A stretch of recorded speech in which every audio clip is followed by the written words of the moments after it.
to the republic for which it stands, one nation, under God, indivisible, with liberty and justice for all. Guns, self-defense, concealed carry. This is the Patriot Defense Podcast. From the war room in Idaho's high desert, here's your host, Todd Echols. And I am back once again into Saturday afternoon, and I am tucked away in the war room somewhere in the high desert of southern Idaho. And you guys just get to hang out with me tonight. It's just me. No one else is here. Everyone else got busy, but I guess it is my podcast, so that's okay. I tell you what, I am doing this YouTube live. If you're on the YouTube, at least one person is.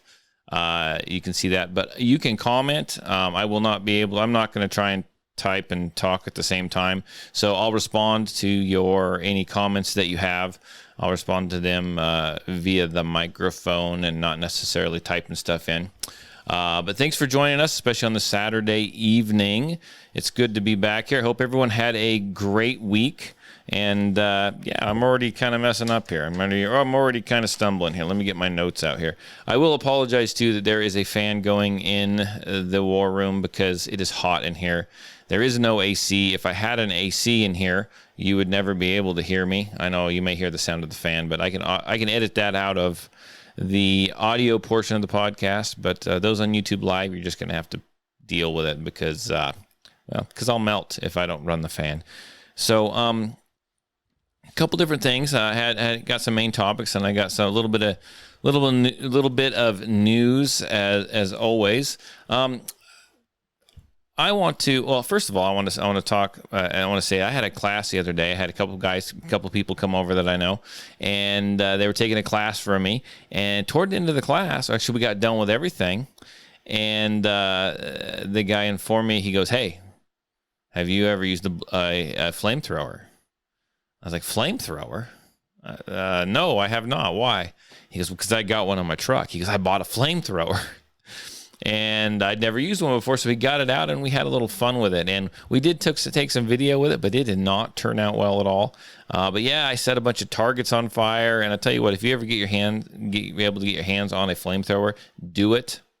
They are a lot of fun. I think the one he actually bought cost about $700, is what I think he said. So I'm not sure that I'd buy one, but man, they are fun. And, what's cool about it, he said you don't need to be licensed or anything to actually get a flamethrower because they're listed as a tool.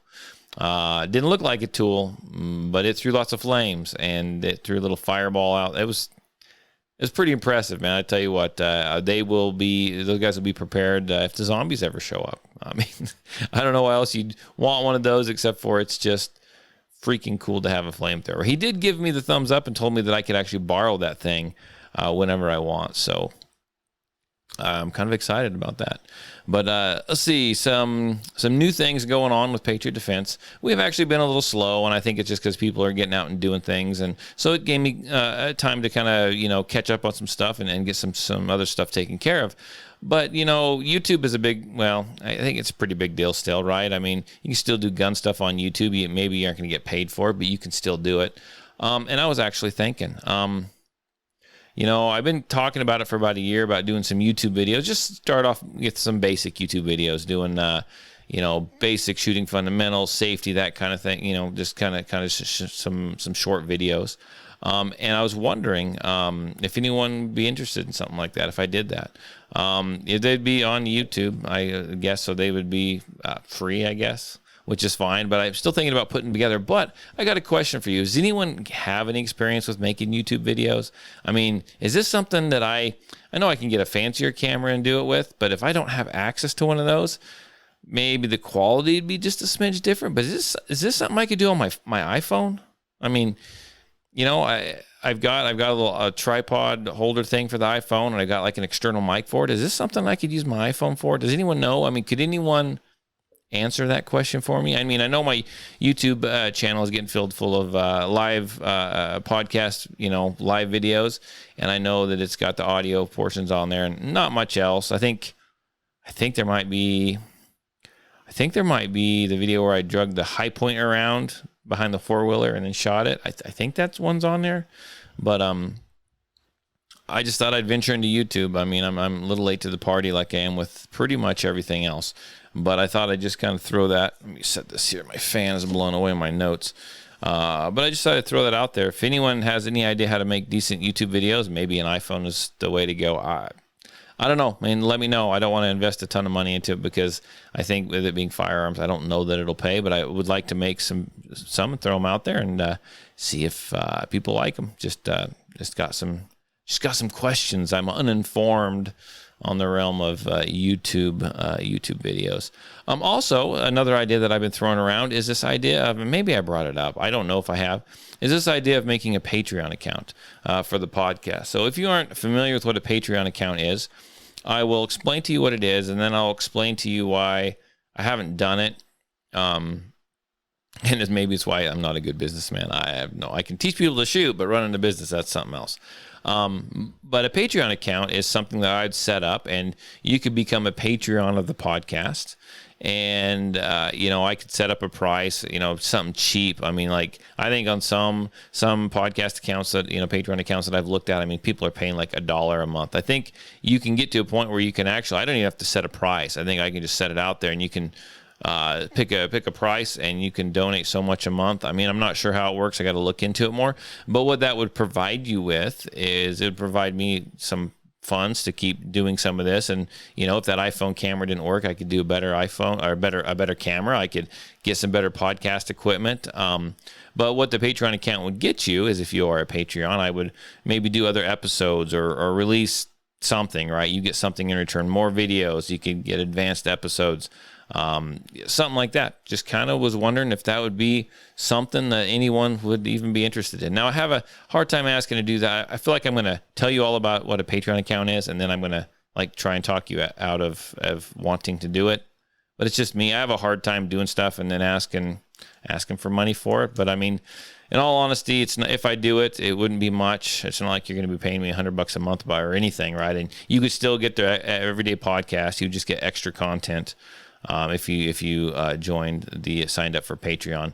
But like I said, this isn't I don't charge anything for this right now, and this isn't free. There's monthly subscription fees, there's equipment fees, there's all kinds of stuff that goes along with doing a podcast. It's it comes out of my own pocket right now, and that's fine. I'll probably keep doing it, but hey, a little help never hurt. So I mean, if you find that you enjoy this and you find that there's some quality there, and I did set up a Patreon and you wanted to join it, that'd be much appreciated. So, but I hate to ask for that. So I don't know, whatever. I may set it up, I may not. This is why.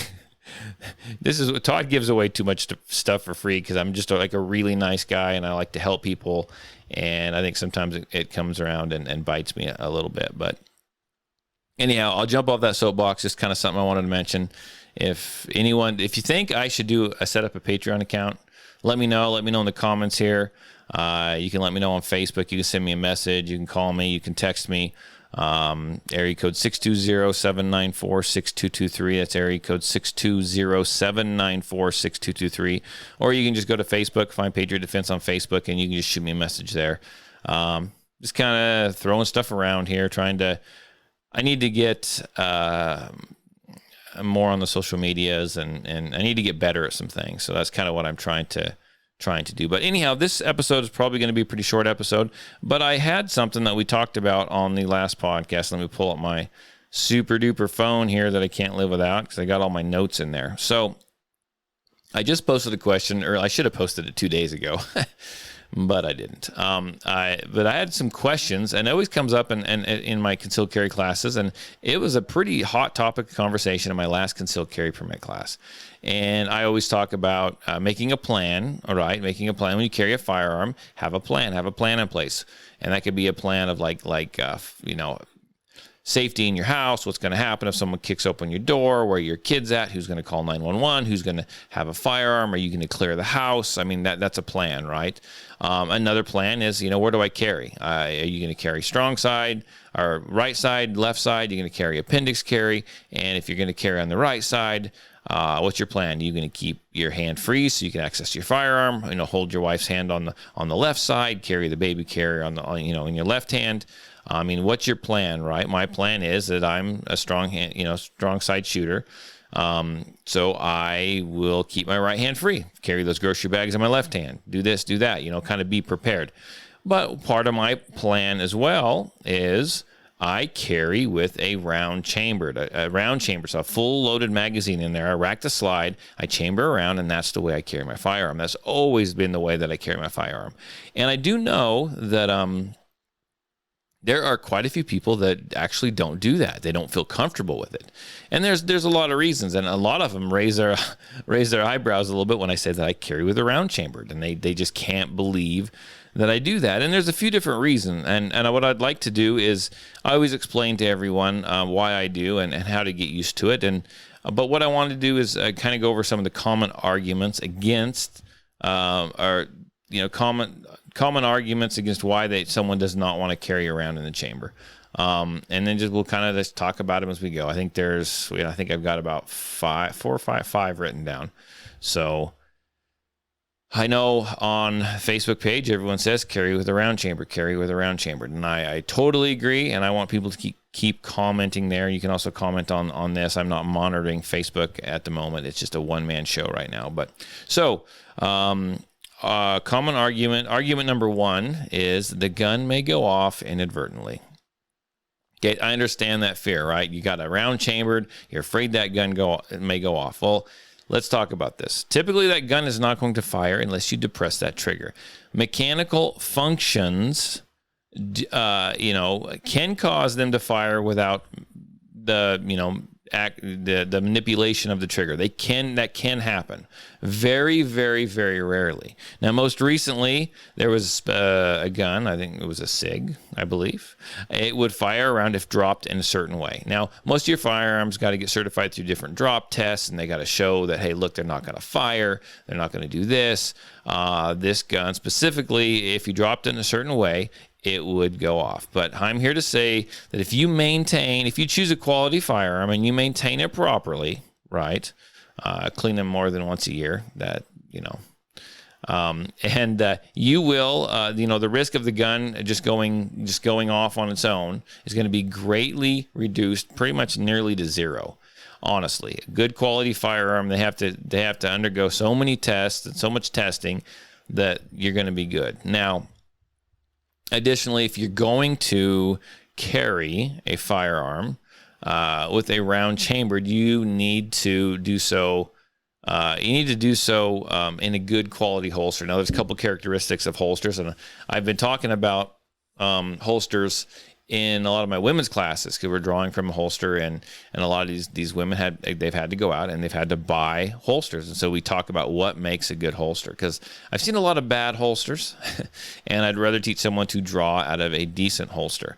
And honestly, a decent holster, I'm not saying you got to go buy a $200 Cadillac of a holster. I mean, I did. Was it worth it? Oh, probably not. They didn't even send me a freaking sticker. It's a nice holster. I like it, but I mean, it's probably cost a guy, $50 to make the stupid thing. If not less than that, right? $60. You go online, I'm not getting sponsored by any holster makers. You go online, you can find yourself a good, decent Kydex holster. That's what you want. You want Kydex. You don't want any of that cheap, injection molded plastic holsters. You want a good Kydex holster, one that is thermoformed around your firearm, right? The Kydex is heated up, your gun is placed in it, is then put in some kind of press. More than likely it's going to be a vacuum press, and it's going to form that hot Kydex around your gun. It's going to be allowed to cool. Then you're going to slip your gun out of that Kydex, and then they're going to attach it together and cut it and make it look all pretty and fancy, and your gun is going to slide in and out and pop into place and stay into place until you grab that firearm when you're drawing it and then draw it from the holster. And typically they have a little bit of like retention screws and stuff, so you can adjust the retention on it, the pressure on it that's holding that gun into place. So good quality holster. Good quality holster completely covers the trigger guard, okay? If that trigger is protected behind good quality Kydex, then that trigger is not going to get even touched, right? It's not going to get touched. and you can carry that gun around all day, and it's not going to be a problem. Now, you want to shy away from anything that's made out of like soft material, like nylon, or I would even venture to say I don't even like leather, to be honest with you. But nylon can wear out, and nylon can fold down there and get caught on the trigger. Nylon, if you push hard enough on your finger, even when your gun's in it, you can actually get to that trigger and press that trigger, and you do not want to do that. The Kydex protects that trigger, okay? Then you want to buy a holster that is specifically made and designed for your model of firearm. They have some of these holsters that's like one holster fits, 6 different firearms. We don't want that. Get one specifically made to your firearm so it's fitted to your firearm. It's not going to bounce around in there. It's going to fit properly. It's going to protect the trigger. It's going to protect your gun, period, right? Don't go out and buy a $600, $700, $800 gun and then go buy a cheap $20 Uncle Mike's holster to put in it. That's like going out and buying like a Ferrari and then parking it into that little wooden garage that's been there since 1942 that's leaning to the one side and the roof leaks, right? I mean, that's just not, you wouldn't do that. You've already spent the money. You need to consider buying a firearm, a package deal with extra magazines, some defensive rounds, some practice rounds, and a holster, right? It can get kind of spendy, but you know that going into it. You want to stay away from leather. Leather can bend, leather can wear out, leather can get tucked in the trigger when you reholster. And it can be a whole. Sorry, I got an itch there. It can be a whole thing, right? It can be a safety thing. So you want to avoid that. You want to focus on knowing how to holster, reholster, draw your firearm correctly. There's ways to do it that are safe, right? When you are reholstering your gun, especially one where the chamber is loaded, right? Keep your finger off the trigger until you're ready to fire that gun. Okay. You don't want to enter that firearm into your holster when you're reholstering your gun with your finger on the trigger. Your finger is going to be if your finger is on the trigger, it hits that Kydex. When you press down, it's going to actuate that trigger and the gun's going to go bang. Another thing you really need to focus on is allowing strings, ties on sweatshirts and bits of clothing and stuff like that from catching in the trigger guard when you are trying to reholster that gun, especially if you're carrying IWB, which is in the waistband. Sometimes your shirt can get in the way. I tell everyone, keep your support hand away from excuse me. Keep your support hand away from that holster, right? You should never have to use your support hand to prop open the mouth of the holster or anything like that. If it's good Kydex, you can avoid that. And if you need to hold clothing out of the way, you use your support hand, you grab the clothing, and you pull it away from the holster as you reholster that firearm. And that's going to be the safest way to do it. You want to reholster intentionally. You want to reholster slowly. You want to look the gun into the holster. Okay, if you're carrying with the round chambered, we do not want to mess with that trigger until we're ready to fire the gun. That is the key. Oh, I'm banging on everything. This right here, your finger, for those not watching, this is the ultimate safety. Okay, ultimate safety.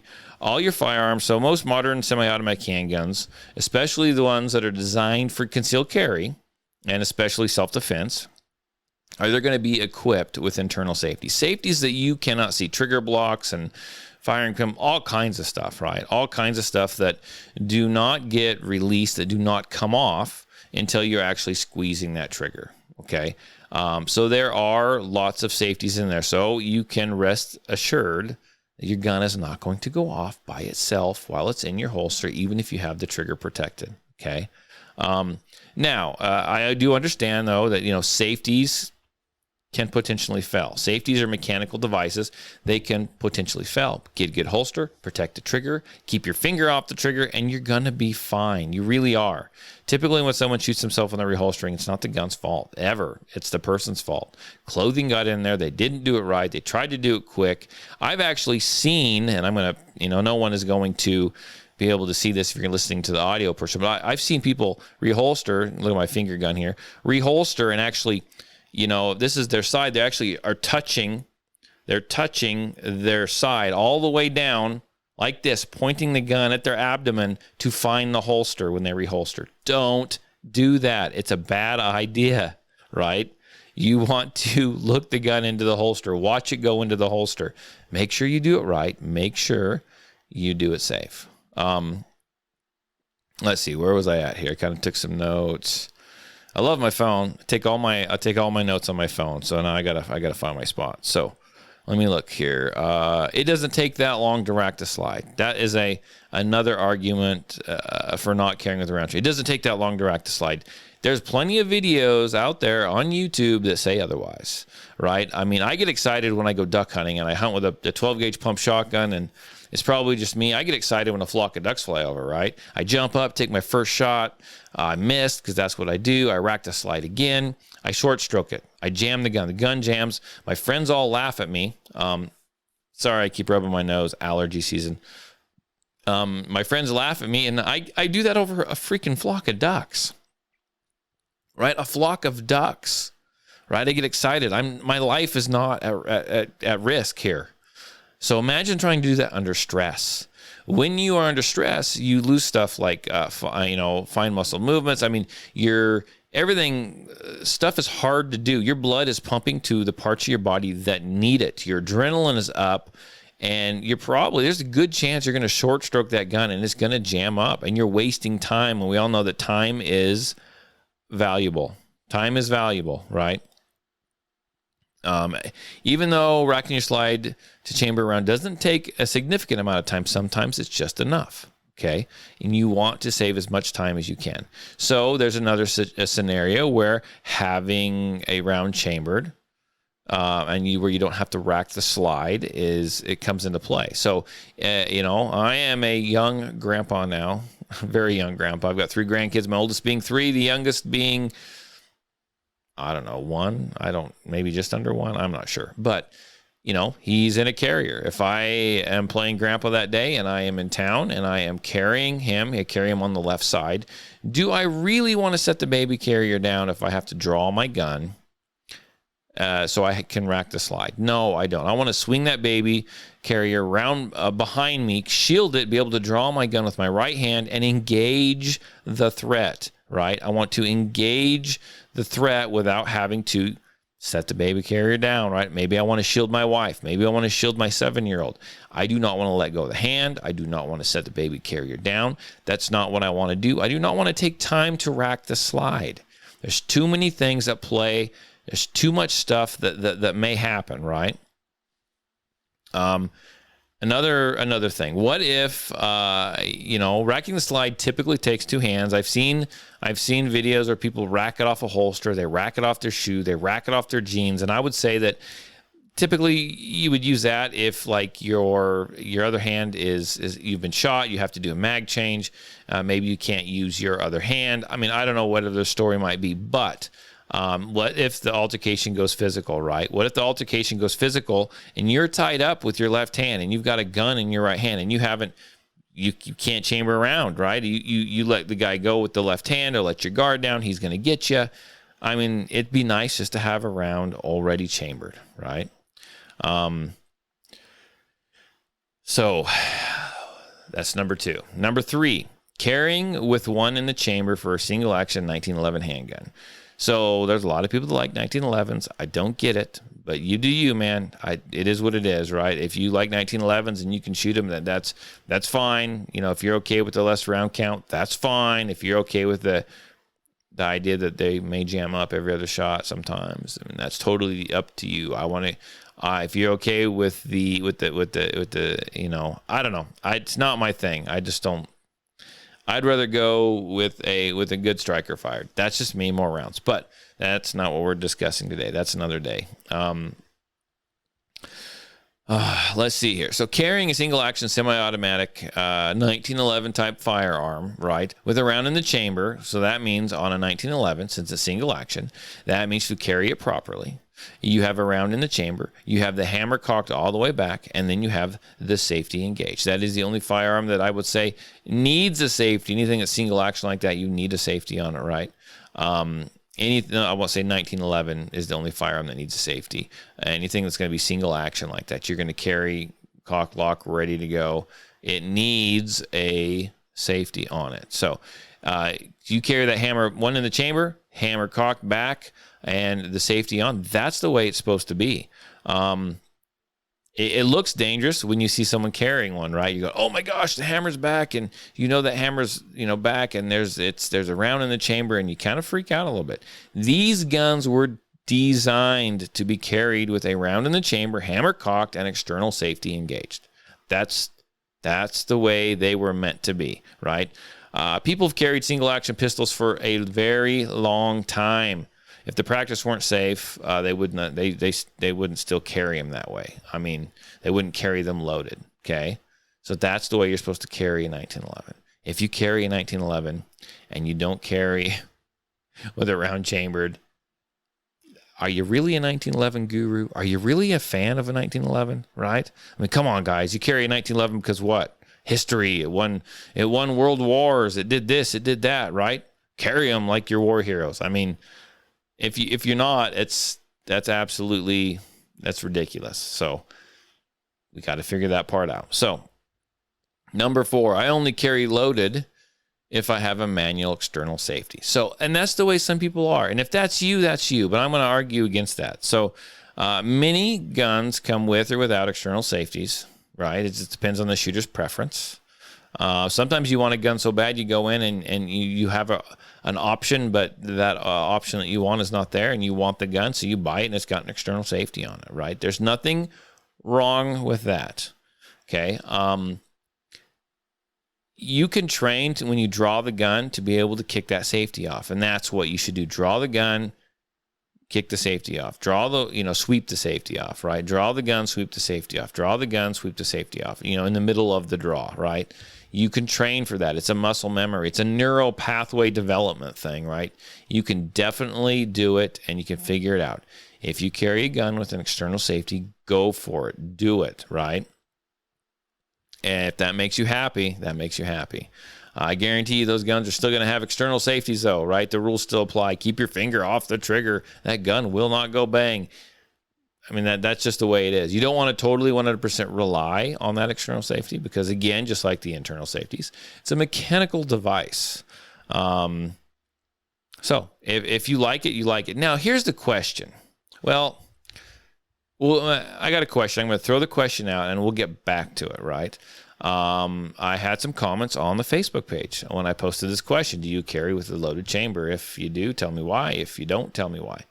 And I have got I don't know, it's like a conundrum. It's just a question. I'm just curious, right? If for example, you can have two of the same gun. One comes with an external safety, one does not. So if you're going to carry that gun and you have the one with the external safety, do you have to use that external safety?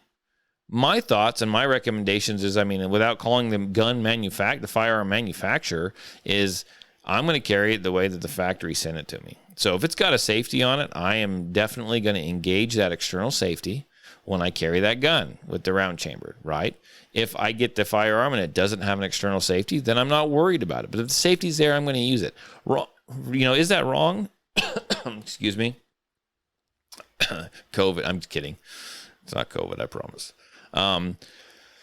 Is that wrong? Is that right? Is that the way to do it? I don't know. My thoughts are, if it's got a safety, you learn to use the freaking safety. You learn how to sweep it off in the draw. That is me. Now, there was a person that carries I'm not going to call her out.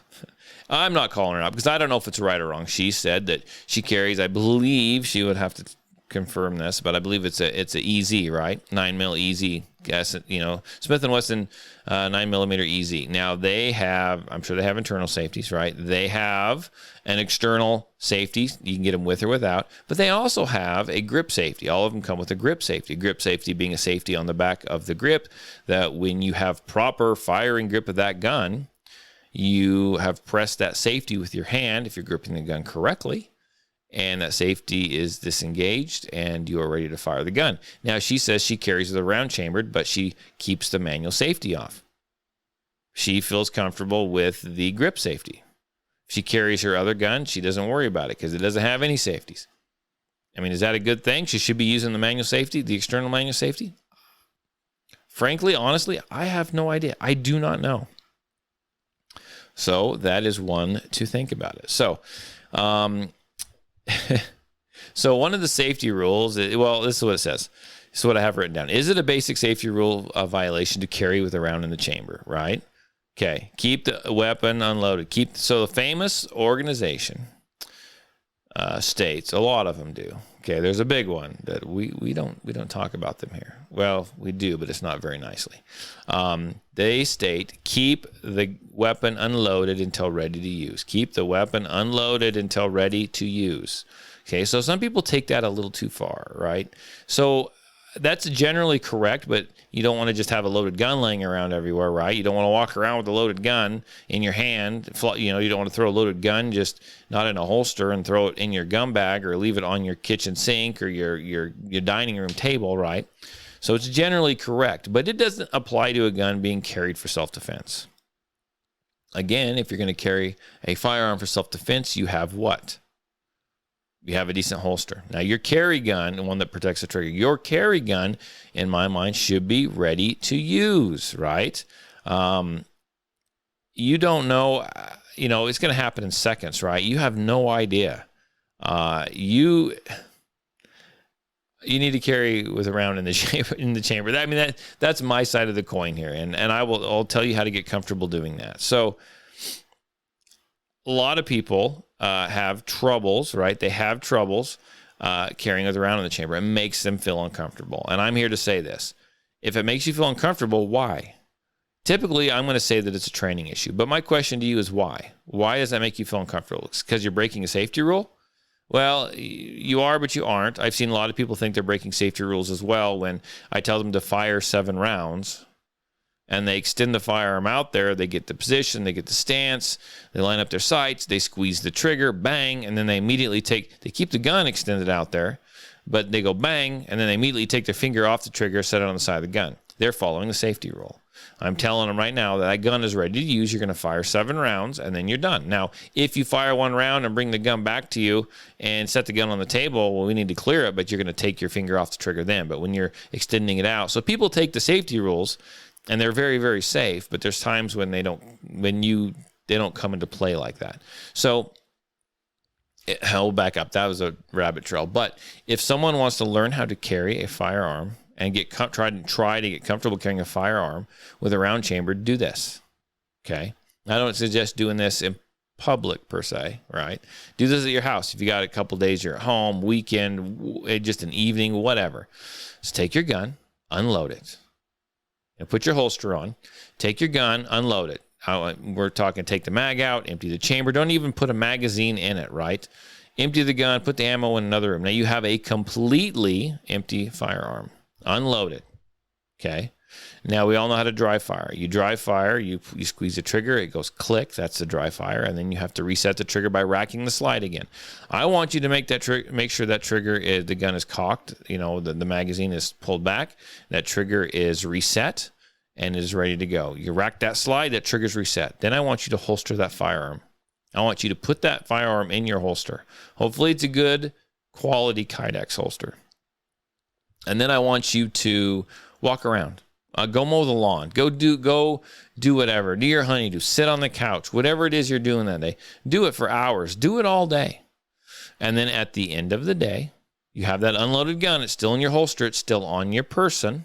You've done all kinds of stuff with it. I mean, go out and do burpees and push-ups if you want. I mean, run this thing through a bunch of tests, right? At the end of the day, I want you to go somewhere safe, right? We do need to obey some safety rules.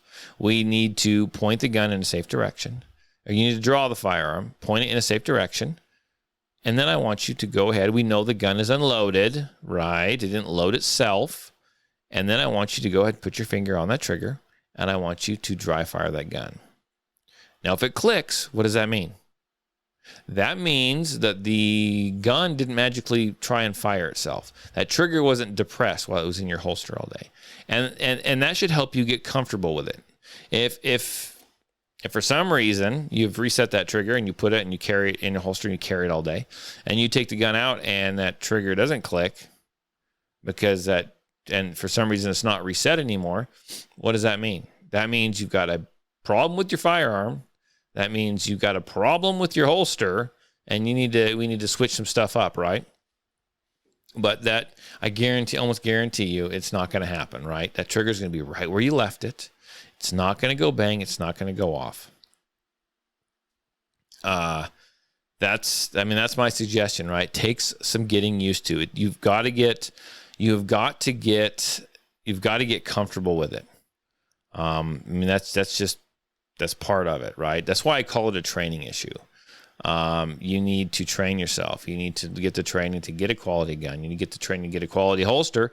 And if you struggle with something, go talk to an instructor, right? Listen to this podcast. I'm an instructor. You got that information for free. It didn't cost you any money unless you join the Patreon that I haven't set up yet, but I might. Who knows? But work on it, right? Work on it. Be safe with it, right? And if you can't trust yourself, if it's a I can't keep my finger off the trigger issue, that's a safety rule in itself, right? You can't keep your finger off the trigger. You're afraid you're going to shoot yourself in the leg when you draw the gun. Then you need to not carry that firearm. I mean, if you're not going to be super safe with it, right, you need to not carry it. But you do carry it in the correct manner, which is round chambered. If you have a safety on. If you don't, round chambered. And in every situation, keep your finger off the trigger. And what? Every firearm, even if it's got a manual external safety, even if it's got a grip safety, even if it doesn't have an external manual safety, what? We carry in a quality Kydex holster. It's Kydex. I've had more people ask me how to spell that, by the way. So Kydex. Kydex. Kydex holster. That's what you want. Okay. Now, let me pull this up here. You have to excuse me, all the throat clearing and stuff. Like I said, I went for a run today, so I was out in the mountains and out in the brush, and then I came home, mowed the lawn. Not a great combination if you have allergies, let me tell you. So I'm pulling this up here. Where's my notes? And we kind of already covered some of this. I kind of blended the two together without really realizing it because they kind of went together. But the question is, do I need a safety on my everyday carry handgun? I'm going to say you don't.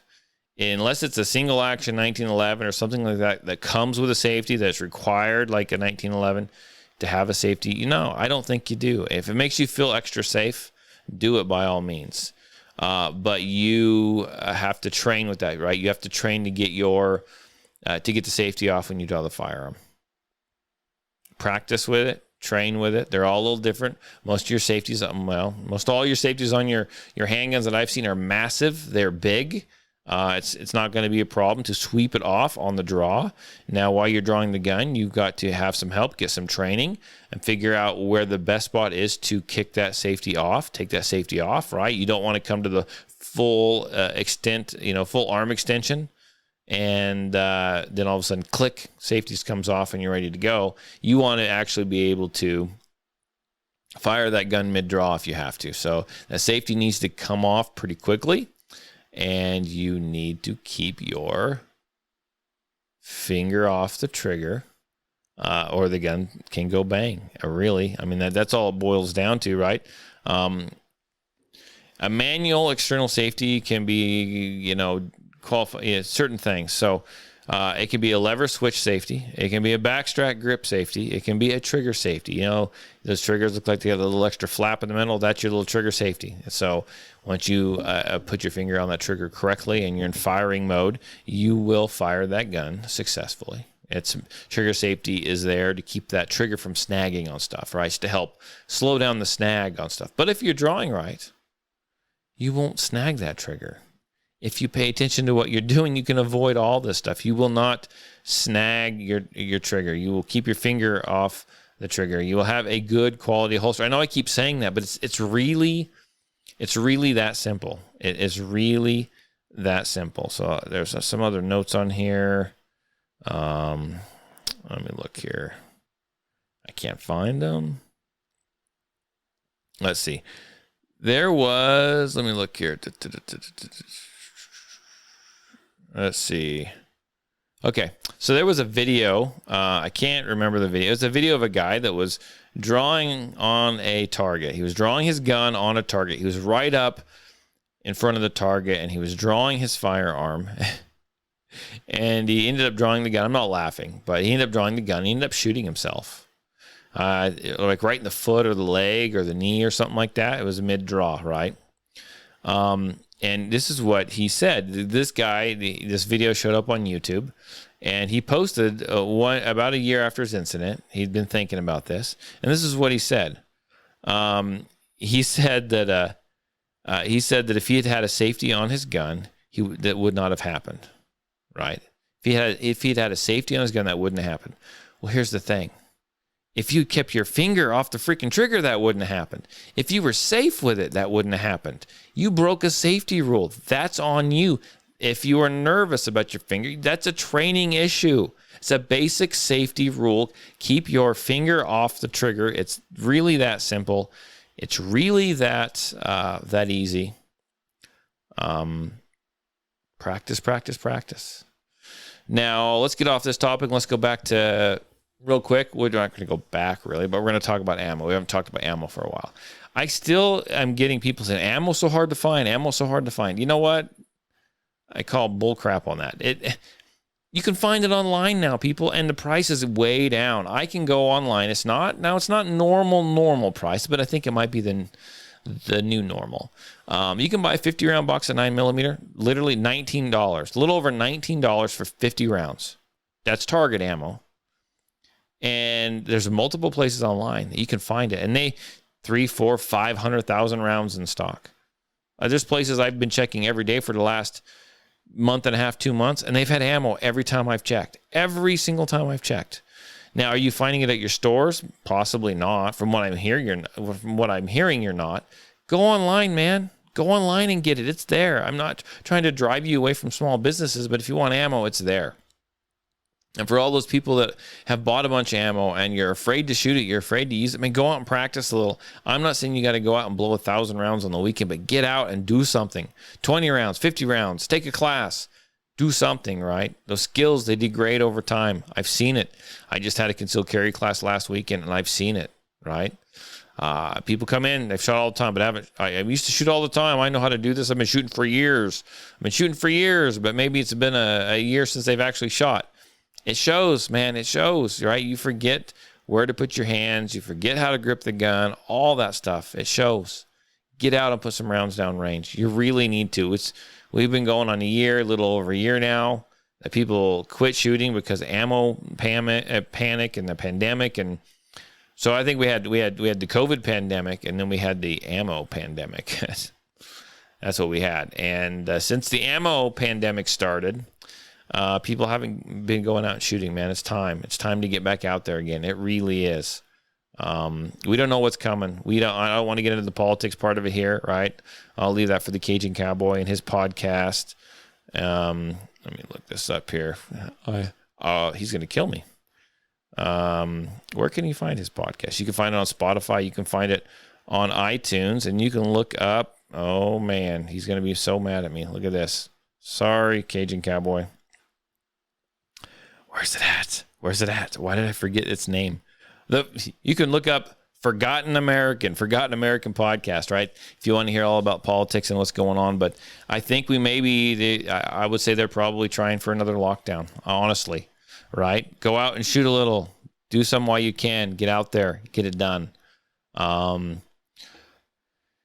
And what else? I talked about videos. This kind of a random thought popped in my head. I talked about making videos at the beginning of this video. So I know to make the basic safety videos. What kind of videos do people want to watch on YouTube? I mean, funny videos. We're looking for funny stuff. We're looking for how to draw, how to load a magazine, how to draw and fire the gun, basic safeties, grip fundamentals, stance, trigger press, all that stuff.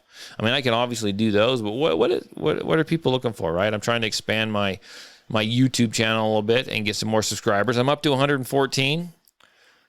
It's pretty good, right? I'll take it. I'll take more. Share this with your family and friends, man. But let me know. I mean, what kind of videos you guys want me to make? You know how to get a hold of me. I mention it every week. I think I even throw it up in my show notes. You can call me. You can text me. Area code 620-794-6223. That's area code 620-794-6223. Let me know if you got any thoughts or comments about anything. You can catch me on Facebook. Message me there. I say, hey, I want to be on your show. Guess what? You got a phone. I got a phone. I got this fancy board. We can make it happen. We can get you. I don't care where you live. I've had people from New York on here, right? I mean, I've talked to all kinds of people. Let me know. We'll get you to call in. Let me know what you think of the, what is that? The Patreon. And let me know, you got any video ideas for me. What do you want to see, man? I can make goofy videos. I really can. I guess I don't mind making a fool out of myself. I can definitely do that. So, let me know. Until then, share this podcast, share the YouTube live video. You can find the audio version on YouTube live here as soon as I upload it, probably tomorrow sometime, maybe tonight. I don't know. We'll see. But you can find the podcast version on Spotify, iTunes, Stitcher, anywhere that you can find a podcast, you can find us. I sure appreciate everyone that listens. Like I said, again, share YouTube Live. I'd love some more subscribers. That would be absolutely fantastic. I know it's Saturday. I didn't get any comments today, but it's Saturday. School's getting ready to start here in probably next month or so. People are busy. People are doing stuff. Get out. Enjoy the weather. Enjoy the hot weather if you live around here. Get out, enjoy it, spend the time with your families, and I'll be back. I'll be back next week sometime, and we'll do another one of these. Maybe I can wrangle up some of the other guys to get on here and do them with me, so you guys just don't have to listen to me. Although I think I'm getting pretty good at doing these myself, but maybe I'm wrong. We'll see. Anyhow, I'll talk to you guys later. Have a great week. Bye.